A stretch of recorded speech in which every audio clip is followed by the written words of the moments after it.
నమస్తే, నేను మీ Monica. What next AP ఎపిసోడ్లో మనం చూస్తూనే వచ్చాం. రకరకాల విమర్శలు చూసాం. అండ్ ఏవైతే పొలిటికల్గా టర్న్స్ తీసుకోవాలో ఒక్కొక్కళ్ళ వ్యూహం ఒక్కొక్కలా ఉంది. అసలు నిజంగానే ఏపీలో ఏం జరుగుతుందో తెలుసుకోవాలంటే ఎపిసోడ్స్ ఖచ్చితంగా మీరు ఫాలో అవ్వాల్సి ఉంటుంది. ఈ టైంలో ఈరోజు మనతో ఒక ఫైర్ బ్రాండ్ అనే చెప్పాలి. సొంతగా ఒక వ్యక్తి మీద ఉన్న అభిమానంతో సమాజంలో తనకంటూ ఒక ఉద్యమించాలన్న ఆశతో ముందుకొచ్చారు. సో ఆవిడే శిరీష గారు. ఈ పేరు చెప్పగానే ప్రత్యేకించి నేను ఇంకొక ఎక్స్‌ప్లనేషన్ కూడా ఇవ్వాల్సిన పని లేదు. ఆవిడ మనతో ఉన్నారు. ఏంటి ఆవిడ ఎంతవరకు కష్టపడ్డారు? ముఖ్యంగా అమరావతి ఉద్యమంలో కీలక పాత్ర తనదే అయింది. మహిళలకు సంబంధించి ప్రాబ్లమ్ వచ్చినప్పుడు తనే కనిపించింది. తన గొంతు గట్టిగా వినిపించిన వాళ్ళలో మొట్టమొదటి వ్యక్తిగా ఉండి ఇప్పటికంటూ తనకి ఒక గుర్తింపు తెచ్చుకునే వ్యక్తిగా ఉంది శిరీష.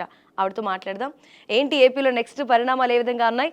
ఇప్పటివరకు జరిగిన పరిణామాలు అసలు బయటికి రాని విషయాలే ఉన్నాయా? అడిగి తెలుసుకుందాం. నమస్తే శిరీష గారు. నమస్తే అండి.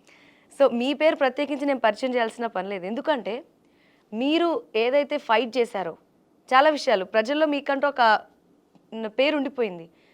ఇందులో ముఖ్యంగా మనం మాట్లాడుకుందాం. ఫస్ట్ అమరావతి ఉద్యమం ఎప్పుడైతే స్టార్ట్ అయిందో ఎవరెవరు ఉన్నారనే విషయం తీసి పక్కన పెడితే మీ పాత్ర గట్టిగా ఉందనేది ప్రతి ఒక్కరికి తెలుసు. ఎందుకు అసలు మీ ఎంట్రీ ఇటువైపు రావాల్సి వచ్చింది? నా ప్రొఫెషన్ టీచర్. కానీ అమరావతి గురించి, అమరావతి రైతుల గురించి, అమరావతికి రాజధానికి భూములు ఇచ్చే రోజు ముఖ్యంగా ఒక ఆడబిడ్డగా నాకు పసుపు కుంకుమ కింద ఇచ్చినటువంటి భూమిని గవర్నమెంట్ వాళ్ళకి, సిఆర్డీఏ వాళ్ళకి చేతిలో పెడుతుంటే ఆ రోజు నా కళ్ళల్లో నుండి వచ్చినటువంటి డ్రాప్స్ నాకు ఇప్పటికీ గుర్తున్నాయి. అయినా కూడా రాష్ట్ర రాజధానికి భూములు ఇస్తున్నాము, చరిత్రలో త్యాగమూర్తులుగా మిగిలిపోతామన్న ఉద్దేశంతో మేము ఆ రోజు భూములు ఇచ్చాము. రెండో పాయింట్ ఏంటంటే, ఒకవేళ ఆ భూమి ఉంటే మేము మాత్రమే ప్రయోజకులు అవుతాం.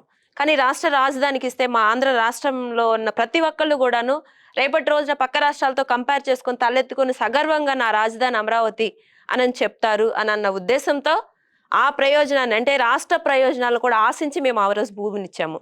కానీ తద్వారా జగన్మోహన్ రెడ్డి రావడం, గతంలో అయితే జరిగింది, నిర్మాణాలు జరిగినాయి, మేము ఆశించిన రీతిగానే అక్కడ డెవలప్మెంట్ అనేది జరిగింది. అంతలోనే జగన్మోహన్ రెడ్డి గారు రావడం, 3 రాజధానులను ప్రకటించడం, దాంతో ఒక్కసారిగా ఏదైతే మేము మా రాష్ట్రం గురించి, రాష్ట్ర భవిష్యత్తు గురించి, అదేవిధంగా మా పిల్లల భవిష్యత్తు గురించి కూడా ఆలోచించాము, అవన్నీ కూడాను కళ్ళలుగా మిగిలిపోతాయేమోననేటువంటి భయం మాలోకి వచ్చేసింది. అయితే మేము అనుకున్నది ఏంటంటే, ఉద్యమంలోకి వచ్చిన మొదట్లో కంపల్సరీగా ప్రతి ఒక్కళ్ళు భూమి ఉన్న వాళ్లే కాదు, అక్కడ రైతు కూలీగా ఉన్న వాళ్ళు కూడా బయటకు వచ్చేసేటువంటి పోరాడిన పరిస్థితి. ఉవ్వెత్తున ఉద్యమం ఎగిసి పడితే ఏ ప్రభుత్వం అయినా సరే ఖచ్చితంగా రాష్ట్ర ప్రయోజనాలను చూస్తుంది. రాష్ట్ర రాజధాని కోసం కదా మనం ఉద్యమం చేస్తుంది. తప్పకుండా ప్రభుత్వం మా బాధను అర్థం చేసుకొని 3 రాజధానులు అనే కాన్సెప్ట్ వెనక్కి తీసుకొని అమరావతి నిర్మాణాలు కంటిన్యూ చేస్తుంది అని చెప్పి మేము ఎక్స్పెక్ట్ చేసాం. అయితే ఈ అమరావతి ఉద్యమం అనేది మీకు జరుగుతున్న తీరు నచ్చక ఎంట్రీ ఇచ్చారు. కానీ అమరావతి ఉద్యమం కొన్ని వందల రోజులు దాటిపోయి వేల రోజుల వరకు రీచ్ అయిన పరిస్థితి కదా. మీరు ఎప్పుడు స్టార్ట్ అయ్యారు? స్టార్టింగ్ నుంచే మీకు ఇది కరెక్ట్ గా అనిపించిందా? ఎప్పుడు మీకు మనసులో అసలు డే 1 అని అమరావతి ఉద్యమం స్టార్ట్ అయిన రోజు కాకుండా గతంలో బొత్స సత్యనారాయణ గారు అధికారంలోకి వచ్చిన 2-3 నెలలకే అమరావతి ముంపు ప్రాంతం అని చెప్పి ప్రకటించారు. ఆ రోజే బీజేపీ నుండి కన్నా లక్ష్మీనారాయణ గారు, సుజన చౌదరి గారు రాయపూడిలోని సిఈడి యాక్సెస్ రోడ్ లో ఒక మీటింగ్ పెట్టారు. అమరావతి ప్రాంతం ముంపు ప్రాంతం కాదు అని. అప్పటికి మాకు కౌళ్ళు కూడా వేయలేదు. యాక్చువల్గా మాకు మే 2వ తారీఖున కౌళ్ళు వేయాలి. ఈ మీటింగ్ జరిగింది ఆగస్టు 28 ఐ థింక్. సో ఆ రోజునే నేను స్కూల్ వదిలేసి అక్కడికి వచ్చేసి, అప్పటి వరకు పాపం మా మహిళలు, గడప దాటినటువంటి మహిళలు ఎవరు మైక్ పట్టుకోవడానికి కూడా ముందుకు రానటువంటి పరిస్థితి. స్టేజ్ మీదకి వెళ్ళి ఫస్ట్ అమరావతి కోసం మైక్ పట్టుకున్న మహిళను కూడా నేనే. ఆ టైంలో మిగతా వాళ్ళని ఉత్తేజపరిచింది కూడా మీరేనా? మిగతా వాళ్ళని తెరపైకి తీసుకొచ్చి మొదటిగా మైక్ పట్టుకొని స్టేజ్ మీదకి ఎక్కి అమరావతి కోసం గళం ఎత్తి ప్రభుత్వాన్ని విమర్శించిన మొట్టమొదటి మహిళను నేను. ఆ తర్వాత మాకున్న పెయిన్స్ కానివ్వండి, నెక్స్ట్ 3 రాజధానులను ప్రకటించేశారు. ఇక ప్రతి ఒక్క మహిళ కూడా ఇది తన సమస్యగా భావించి రోడ్డు మీదకి వచ్చేసారు. వచ్చిన వాళ్ళల్లో ఏంటంటే, గడప దాటిన మహిళలు, ఇంట్లో వంట చేసుకుని పిల్లలు కొండబెట్టుకునే మహిళలు గడప దాటిన తర్వాత బాధలకి కాస్త కూస్త మనోధైర్యాన్ని కోల్పోవడం అనేది కూడా జరిగింది. ఈ ప్రభుత్వం అణగదొక్కి వేయడం కానివ్వండి, కేసులు కానివ్వండి, ఎన్నడూ చూడని పోలీసులు ఇళ్లలోకి చొరబడడం. మొట్టమొదట ఎదుర్కొన్న 30 కేసుల పైన ఉన్నాయమ్మా. మొట్టమొదటి కేసు అంటే యాక్చువల్గా అక్కడ కేసు పెట్టగానే ముందుగానే మీకు కేసు పడింది రండి అని అనరు. మొత్తం తీస్తారు, వచ్చి సంతకాలు పెట్టించుకొని వెళ్తారు. ఆ సంతకాలు కూడా ఒక పెద్ద తతంగం ఉంటది. ముందు మమ్మల్ని అరెస్ట్ చేసింది అడగండి. మొట్టమొదటిగా మిమ్మల్ని ఎలా అరెస్ట్ చేశారని రోడ్ల మీద ఈడ్చుకుంటూ తీసుకొని వెళ్ళి పోలీస్ జీప్ ఎక్కించుకొని అక్కడ లోకల్లో పోలీస్ స్టేషన్ తుళ్ళూరు, కానీ అక్కడ దించరు మమ్మల్ని, ఎక్కడెక్కడికో తిప్పి ఫైనల్ గా అక్కడికి తీసుకొస్తారు. మళ్ళీ ఆ స్టేషన్ ముందు మా మహిళలందరూ వచ్చి అంటే ధర్నాలు అల్లర్లు చేస్తే జరగకుండా రక్షించడం కోసం అని చెప్తారు కదా, ఎప్పుడైతే పోలీసులు మిమ్మల్ని అదుపులోకి తీసుకుంటారో దానికి మీరేం చెప్తారు? అల్లర్లు జరగకుండా కాదండి. అక్కడ అక్కడ అమరావతి ఉద్యమం మీద ప్రభుత్వం చేసేదనేది మీరు అనుకునేట్లు అల్లర్లు జరగకుండా కాదండి. అలా జరగకుండా ఉండేట్లయితే ఎప్పుడైతే రోడ్డు మీద ఎక్కామో ఆ నెక్స్ట్ డేనే జగన్మోహన్ రెడ్డి నిజానికి 29,000 మంది రైతులు రోడ్డు మీదకి వచ్చినప్పుడు అక్కడికి వాళ్ళ దగ్గరకు వచ్చి వాళ్ళకి సమస్య ఏంటి అనేది పరిష్కరించాలి. కనీసం లోకల్ ఎమ్మెల్యే కూడా అక్కడికి రానటువంటి పరిస్థితి. అంటే వాళ్ళు చూస్తూ ఇంకా అమరావతి ఉద్యమాన్ని అణగదొక్కడానికి, అల్లర్లు సృష్టించడానికి ట్రై చేశారే గాని అల్లర్లు అణచివేయటానికి కాదండి. అల్లర్లు సృష్టించింది అక్కడ ప్రభుత్వం. అంటే ప్రభుత్వం ఫస్ట్ నుంచి చేయట్లేదు అని మీకు ఎప్పుడు అర్థమైంది? అంటే రాజధాని ఒకటి కాదు అని చెప్పినప్పుడా, లేదా అమరావతిలో అసలు రైతుల భూములు అనేది అదంతా వృధా ప్రయాస అని ఎప్పుడైతే బయట పెట్టారో అప్పుడా, లేదంటే ఎప్పుడు మీకు కరెక్ట్ కాదనిపించింది? ఎప్పుడైతే వాళ్ళు అమరావతి ముంపు ప్రాంతం అన్నారో ఆ ప్రకటించిన రోజు తర్వాత. ప్రకటించిన దగ్గర నుండి కూడా వాళ్ళ అడుగులు అమరావతిని నిర్వీర్యం చేసే దిశగానే సాగినాయి. ఆ తర్వాత కనుక చూసుకుంటే 3 రాజధానులను ప్రకటించారు. అప్పటి నుండి కూడాను ఎక్కడా కూడా అమరావతి ఉద్యమాన్ని అణిచివేయడానికి వాళ్ళు ప్రయత్నాలు చేస్తున్నారు తప్ప ఎక్కడ అమరావతి నిర్మాణాన్ని కంటిన్యూ చేయడానికి అయితే వాళ్ళు ప్రయత్నాలు చేయలేదు. కాబట్టి మాకు అర్థమైంది ఏంటంటే ఈ ప్రభుత్వం చేయదు, మన ఉద్యమం చేస్తూనే ఉండాలి. ఫస్ట్ ఒక 10 రోజులు, 20 రోజులు, నెల రోజులు అనుకున్నాం, కానీ అది సంవత్సరాల తరబడి కొనసాగాల్సిన పరిస్థితి. మొదటగా మీరు భూములు ఇచ్చిన కారణం? రాష్ట్ర ప్రయోజనం. ఎలాంటి ప్రయోజనం? రాష్ట్రానికి ఇప్పుడు ఫర్ ఎగ్జాంపుల్ అండి, హైదరాబాద్ ఉంది. చంద్రబాబు నాయుడు గారు హైదరాబాద్ని ఈ రోజు సైబరాబాద్ కానివ్వండి ఇవన్నీ తీర్చిదిద్దారంటే అలాంటి ఒక మహానగరం అమరావతిగా రూపుదిద్దుకుంటుందని చెప్పి ఆ ఆ నగరానికి మన భూమి ఇచ్చిన రైతుగా మనం కూడా మిగిలిపోతామన్న ఉద్దేశంతో నా పిల్లల భవిష్యత్తు రేపటి రోజున బాగుంటుంది, లేదంటే ఆంధ్ర రాష్ట్ర భావితరాల భవిష్యత్తు బాగుంటుంది అన్న ఉద్దేశంతో మేము అభివృద్ధి కోసం. కేవలం అంటే అప్పుడు అధికారంలో చంద్రబాబు అన్నారు, ఆయన ఉన్న టైంలోనే అభివృద్ధి జరుగుతున్న నమ్మకంతో ఇచ్చారా, లేదంటే గవర్నమెంట్ మీద ఉన్న నమ్మకమా మీకు? ఫస్ట్ చంద్రబాబు నాయుడు గారిని నమ్మిన మాట వాస్తవం, ఎందుకంటే ఆయన విజనరీ లీడర్. కానీ అదే పాయింట్ అసెంబ్లీలో కూడా లేవనెత్తారు అందరూ. ఇప్పుడున్నటువంటి ప్రస్తుత ముఖ్యమంత్రి జగన్మోహన్ రెడ్డి గారు కూడా నాకు ఇష్టమే, నేను స్వాగతిస్తున్నాను అమరావతి రాజధానిగా ఉంటాం, కానీ కనీసం 30,000 ఎకరాల పైన ఉండాలని ఆయన కూడా చెప్పారు. సో ప్రతిపక్షం అధికార పక్షం రెండు ఇష్టపడినప్పుడు మాకు ఇంత అన్యాయం జరిగిద్దని మేము ఊహించాం కదా. సో ఏ ప్రభుత్వం వచ్చినా అమరావతి అనేది కంటిన్యూ అవుతుందనే అనుకుంటాము. ముఖ్యంగా మీరు ఉద్యమించిన టైంలో మీరు ఎదుర్కొన్న సమస్యలు చాలా వరకు మీ మీద కేసులు ఫైల్ అవ్వడం అనేది మీరు ఇందాక ప్రస్తావించారు. అయితే ఇక్కడ అభివృద్ధి జరగదు అని తెలిసిన తర్వాత మీరు ఎప్పుడైతే సీరియస్ యాక్షన్ తీసుకున్నారో, ఎందుకు ప్రభుత్వాన్ని మీరు చేసిన డిమాండ్ ఏంటి? మీ డిమాండ్లు కనీసం వినలేదా, లేకపోతే మీ డిమాండ్లు కరెక్ట్ కాదని తెలిసి ముందే యాక్షన్ తీసుకున్నారా? మా డిమాండ్స్ అనేది అమరావతి నిర్మాణాలు జరగడం, అది ప్రభుత్వానికి ఇష్టం లేదు. అమరావతి కట్టడమే ఇష్టం లేదు. అమరావతిని కడితే కేవలం చంద్రబాబు గారి పేరు నిలిచిపోద్దన్న ఒక ఉద్దేశమైన అయి ఉండాలి జగన్మోహన్ రెడ్డికి, లేదు అసలు అమరావతి ప్రాంతం మీద ద్వేషం అన్న అయి ఉండాలి, లేదంటే రైతుల మీద ద్వేషం అన్న అయి ఉండాలి. నా వరకు నేనైతే ఒక ఎస్సీ మహిళని, అక్కడ అది దళిత నియోజకవర్గం. సో దాని చుట్టుపక్కల ఉన్న 4 నియోజకవర్గాలు దళిత నియోజకవర్గాలు ఉన్నాయి. ఒకవేళ అమరావతి ప్రాంతం అభివృద్ధి చెందితే దళితులు అందరూ కూడా ఆర్థికంగా ఒక ఉన్నతమైనటువంటి స్థాయికి వెళ్ళిపోతారు. సో దళితులను ఓటు బ్యాంక్గా చూస్తున్నాడు కాబట్టి జగన్మోహన్ రెడ్డి దళితుల ఉన్నతిని ఓర్చుకోలేక అక్కడ రాజధాని కట్టలేదని నేను అనుకుంటాను. ఇప్పుడు మీరు ఒక ప్రస్తావన తీసుకొచ్చారు, మీరు ఒక దళిత మహిళగా ఉన్నారు అని, అండ్ అక్కడే ఒక విషయం ప్రస్తావించడం జరిగింది, ఓటు బ్యాంక్గా చూస్తున్నారు అంటే. కేవలం దళితులు నా వైపు ఉన్నారు, నాకే సపోర్ట్ అని చెప్తూ జగన్మోహన్ రెడ్డి ఆయన మీటింగ్స్లో చెప్తూ వచ్చారు. ఓటు బ్యాంక్ ఖచ్చితంగా అని చెప్పగల, ఇది ఓటు బ్యాంక్ కోసమే ఆయన దళితులు చూస్తున్నారని. 100% ఓటు బ్యాంక్. ఎలా? కారణం అమరావతి, నిదర్శనం అమరావతి మీకు. ఎందుకు అంటే నిజంగా దళితుల మీద అంత ప్రేమ ఉన్న వాళ్ళైతే అమరావతి రాజధాని డెవలప్ చేస్తారు. తద్వారా 4 నియోజకవర్గాలు, అంటే ఒక్కొక్క నియోజకవర్గంలో ఎంతమంది దళితులు ఉంటారు, మెజారిటీ పీపుల్ దళితులు అయితేనే కదా రిజర్వ్డ్ అవుతుంది. సో అలాంటప్పుడు అమరావతి మీద అంత కక్ష కట్టడం ఎందుకు? అన్నిటికి మించి అమరావతిలో అసైన్డ్ ల్యాండ్స్కి జగన్మోహన్ రెడ్డి గతంలో చెప్పింది ఏంటి, 1450 గజాలు ఇస్తాను నేను అధికారంలోకి వస్తే. చంద్రబాబు నాయుడు గారి కంటే బ్రహ్మాండంగా చేస్తానన్నారు. ఇక్కడ జరిగింది ఏంటి, ఆ ప్యాకేజీ సంగతి అట్లా ఉంచితే కనీసం ఈ రోజు వరకు జగన్మోహన్ రెడ్డి వచ్చిన దగ్గర నుండి ఈ రోజు వరకు కౌళ్ళు కూడా వేయలేదు. దళితులు చేసుకోవడానికి భూములు లేవు, వాళ్ళకి సంవత్సరానికి వేసే వార్షిక కౌళ్ళు లేదు. ఇకపోతే 2,500 పెన్షన్ రైతు కూలీలు, అది చంద్రబాబు నాయుడు గారు ఉండగా 2,500 పెన్షన్ ఇచ్చారు, అంటే సంవత్సరానికి 30,000. అంటే 1 ఎకరం పొలం మెట్ట పొలం ఇచ్చినటువంటి రైతుకి సంవత్సరానికి వచ్చే కౌలు 30,000. ఒక రైతు కూలీకి ఇచ్చేది కూడా 30,000. అంటే చంద్రబాబు నాయుడు గారు ఒక రైతు కూలీని కూడా ఒక రైతు లెక్కన చూసి పెన్షన్ ఇచ్చారు. కానీ ఈ జగన్మోహన్ రెడ్డి ఏం చెప్పారు, ఎలక్షన్కి ముందు 5,000 చేస్తా అన్నారు పెన్షన్. సో నమ్మారు దళితులందరూ కూడా, నా మేనమావులు అనగానే నమ్మేశారు, ఓట్లు వేశారు. కానీ ఈయన అధికారంలోకి వచ్చినాక ఆ 2,500 పెన్షన్కి 3-4 నెలలకి ఒక్కసారి వేస్తారు, అది ఒక్క నెలలే వేస్తారు. ఇకపోతే చేసుకోవడానికి చిరు చిరు వ్యాపారాలు చేసుకుందాం అన్నా కానీ అక్కడ ఉన్న ఏవైతే కంపెనీలు ఉన్నాయో అవన్నీ కూడా వెనక్కి తిప్పి పంపేశారు. అక్కడ ఉన్న ప్రజలందరూ కూడా, వచ్చిన వేల మంది ప్రజలు పట్టపగలు అర్ధరాత్రి కూడా అమరావతి నగరం అనేది పట్టపగల్లాగా ఉండేటువంటి పరిస్థితి, జనాలతో కోలాహలంగా. అలాంటప్పుడు ఏంటంటే ఏమి సెంటు భూమి కూడా లేనటువంటి వ్యక్తి కూడా ఏదో ఒక చిరు వ్యాపారం, బజ్జీలో టీలో పెట్టుకొని అయినా సరే బ్రతికారు. ఆ రోజు రోజుకు 1,000 రూపాయలు సంపాదించుకున్న రోజులు. కానీ ఇప్పుడు అదే కూలి 30 కిలోమీటర్ల దూరం వెళ్ళినా కూడా కనీసం ఒక 5 అంటే వారంలో 3 రోజులు పనిచేసుకోవడానికి రోజుకి 500 రూపాయలు కూడా సంపాదించుకోలేనటువంటి పరిస్థితి, కుటుంబ పోషణే భారమైన పరిస్థితి.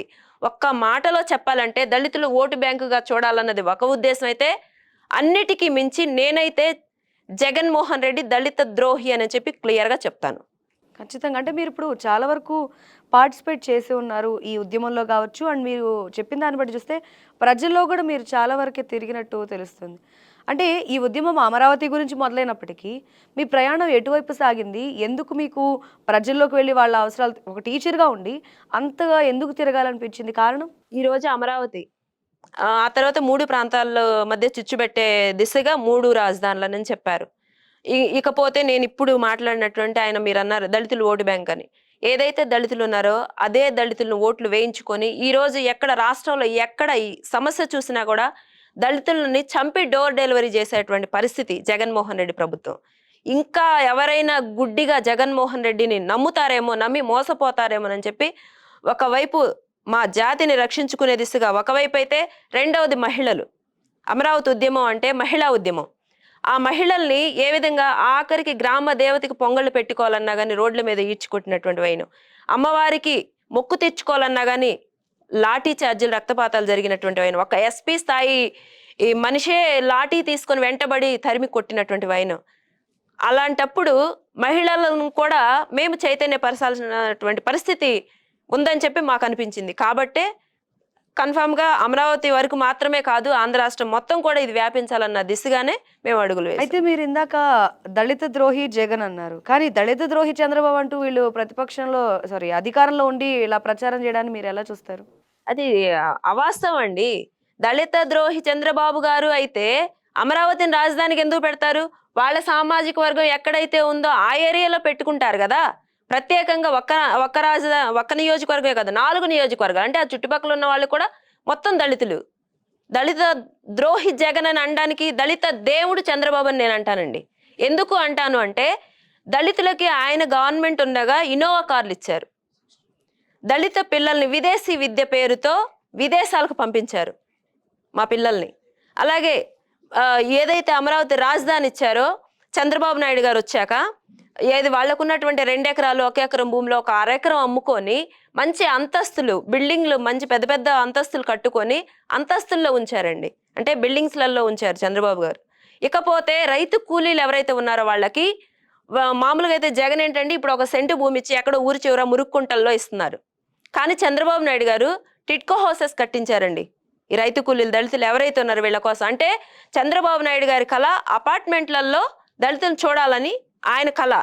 కానీ జగన్మోహన్ రెడ్డి దళితులను ఊరి చివర ఎప్పుడో విన్నామండి చిన్నప్పుడు, ఊరి చివర ఉంచారు అనని. అది ఇప్పుడు ఈ జగన్మోహన్ రెడ్డి చేస్తున్నారు. ఊరి చివర మురుకు కుంటలలో 1 సెంటు స్థలం ఇస్తున్నారు. ఆ సెంటు స్థలంలో ఎంత ఇల్లు పడుతుందండి? ఇది చాలు కదా చంద్రబాబు నాయుడు గారు దళిత దేవుడు అంటానికి, జగన్మోహన్ రెడ్డి దళిత ద్రోహి అంటానికి. మీరేమో అమరావతి అభివృద్ధికి భూములు ఇచ్చామంటున్నారు, అక్కడ చూస్తే ఇంకా కాంక్రీట్ జంగిల్ అయిపోద్ది, 3 పంటలు పండే భూమి అని వాపోయే వాళ్ళు ఉన్నారు.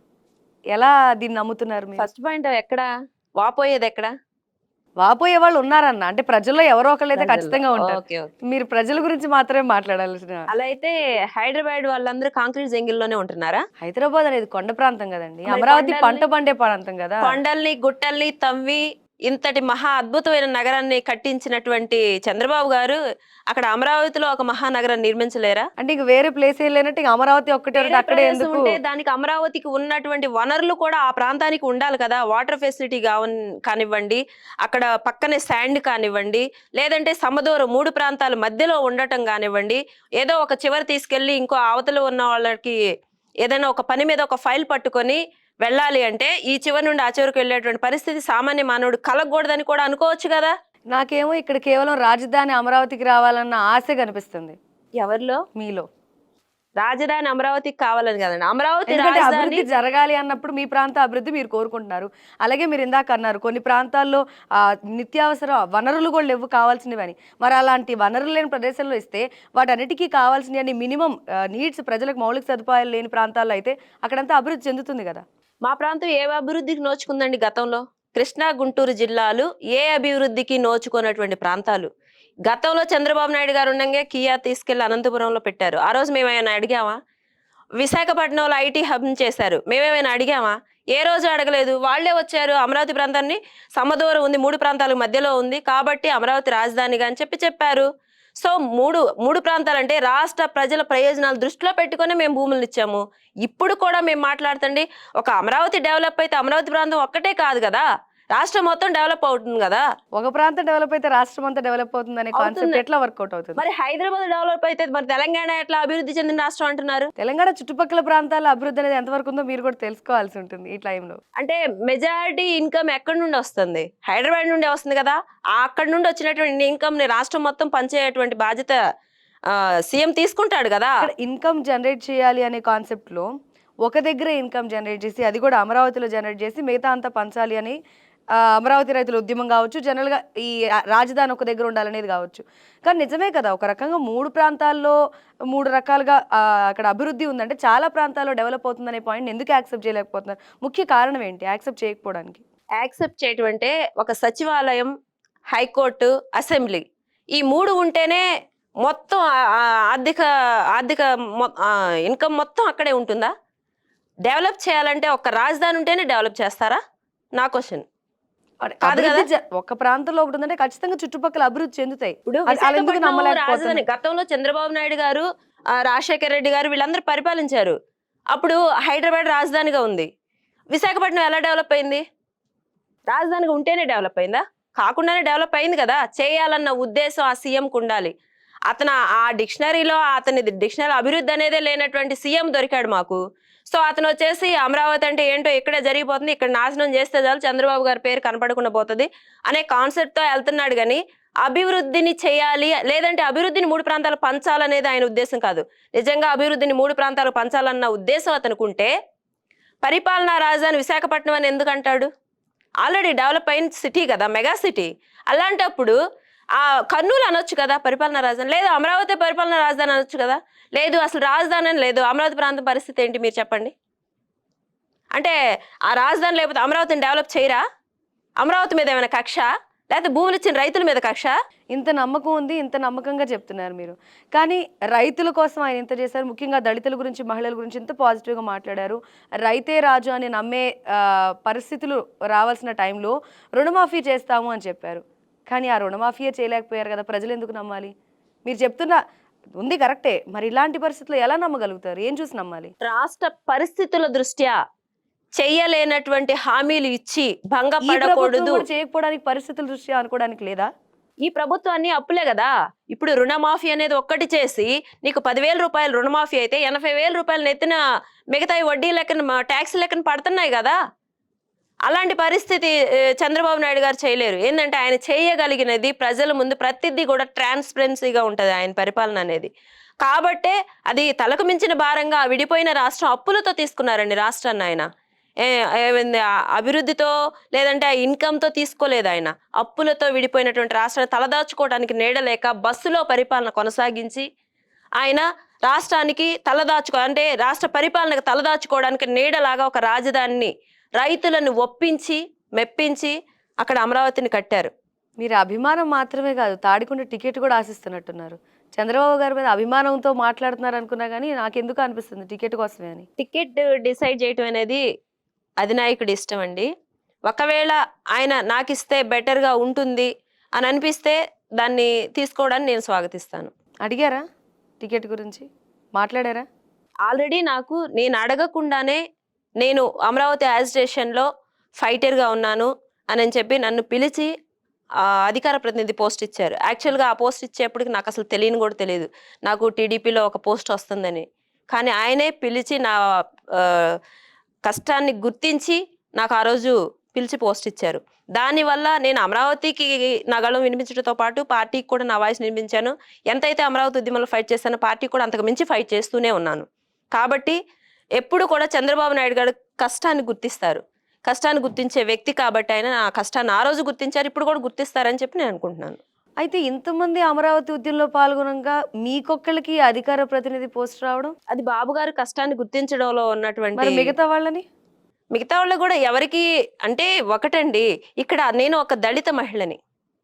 దళిత మహిళగా ఉండి దళితుల గురించి మాట్లాడడం కానివ్వండి, ఫైట్ చేయటంలో 10 మంది ఫైట్ చేస్తూ ఉంటారు. అందులో ఒక్కళ్ళే కొంచెం అగ్రెసివ్‌గా వెళ్తూ ఉంటారు. కొంచెం ఎక్కువగా దెబ్బలు తగిలిన వాడినే తీసుకెళ్ళి కట్టుకడతాం గానీ, నార్మల్‌గా దెబ్బ తగిలిన కట్టు కట్టం కదా! నిజంగానే ఈ విషయంలో మాత్రం మిమ్మల్ని మెచ్చుకోవాల్సింది ఒక విషయం మాకు తెలిసింది. అంటే ఇప్పుడు దెబ్బ తగిలిన వ్యక్తి అన్నమాట మీరు ఖచ్చితంగా ఉన్నారు.